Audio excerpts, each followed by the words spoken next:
ಉಡುಪಿ ಜಿಲ್ಲೆಯ ಕಾಪು ತಾಲೂಕಿನ ಹೆಜಮಾಡಿಯ ಶ್ರೀ ಬ್ರಹ್ಮಬೈದರ್ಕಳ ಗರಡಿ ನೇಮೋತ್ಸವದ ಸಂದರ್ಭದಲ್ಲಿ ವೃದ್ಧೆಯೊಬ್ಬರ ಚಿನ್ನದ ಸರವನ್ನು ಲಪಟಾಯಿಸಿದ ಮೂವರು ಕಳ್ಳಿಯರನ್ನು ಅರೆಸ್ಟ್ ಮಾಡಲಾಗಿದೆ.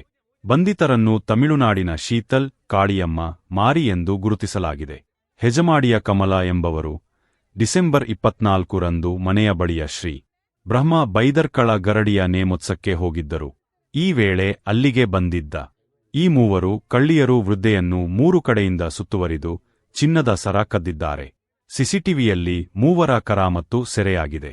ಸುಮಾರು 2 ಲಕ್ಷ ಮೌಲ್ಯದ ಚಿನ್ನದ ಸರ ಎಂದು ಹೇಳಲಾಗಿದೆ. ಡಿಸೆಂಬರ್ 25 ರಂದು ಸಂಜೆ ದೇವಸ್ಥಾನದ ಆಡಳಿತ ಮಂಡಳಿಯವರು ಸಿಸಿ ಕ್ಯಾಮೆರಾ ಪರಿಶೀಲಿಸಿದಾಗ 3 ಅಪರಿಚಿತ ಮಹಿಳೆಯರು ಕಮಲ ಅವರಿಗೆ ಸಹಾಯ ಮಾಡುವ ನೆಪದಲ್ಲಿ ಅವರ ಗಮನಕ್ಕೆ ಬಾರದೆ ಕುತ್ತಿಗೆಯಲ್ಲಿದ್ದ ಸುಮಾರು 3 ಪವನ್ ಚಿನ್ನದ ಸರವನ್ನು ಕಳವು ಮಾಡಿರುವುದು ಕಂಡುಬಂದಿದೆ. ಈ ಬಗ್ಗೆ ಪಡುಬಿದ್ರಿ ಪೊಲೀಸ್ ಠಾಣೆಯಲ್ಲಿ ಪ್ರಕರಣ ದಾಖಲಾಗಿದೆ.